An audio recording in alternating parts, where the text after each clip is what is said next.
Friday the 13th, the final chapter, is the fourth Friday the 13th film. This was released in 1984. It's directed by Joseph Zito, written by Barney Cohen, with a cast including Kimberly Beck, Peter Carton, Corey Feldman, Crispin Glover, and of course we have Ted White as Jason Voorhees. And given the title, I believe this was meant to be the last Friday the 13th film. It wasn't. We now know that. Would they have been going out on a high?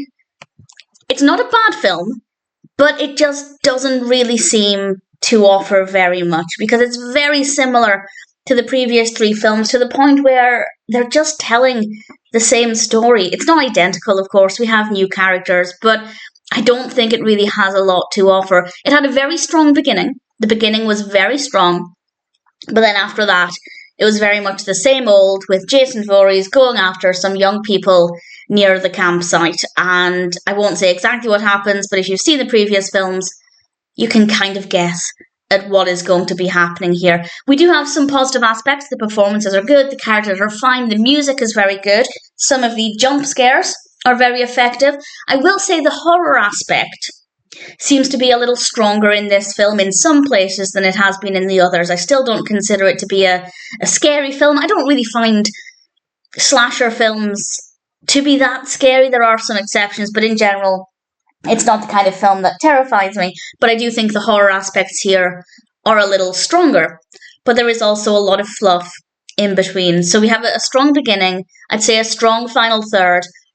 Everything in between is just a little slow, kind of repetitive. If you've seen the previous films, you've basically seen this one, and I just don't think it serves a purpose. We're not even getting that much forward movement with the character of Jason Voorhees either, so it doesn't have a lot to offer, and I don't really think it needs to exist.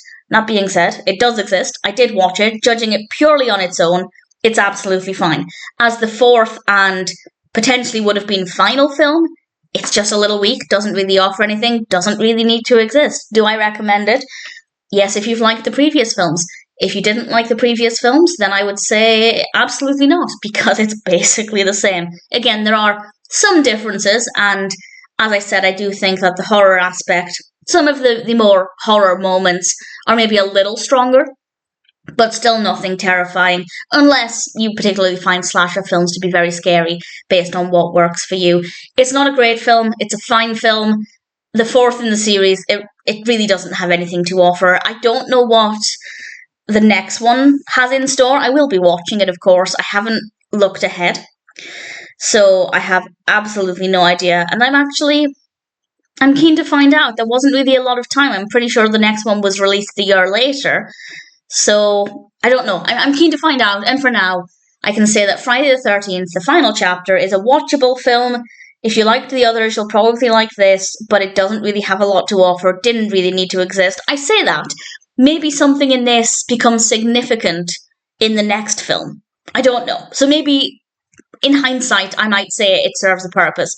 But at the moment, that doesn't feel like the case. It's fine on its own, but as a fourth film, and what would have been the final film, it's just not very good. But if you like the others, check it out. As I said, it is certainly a watchable film, and some of the horror aspects are a little bit better.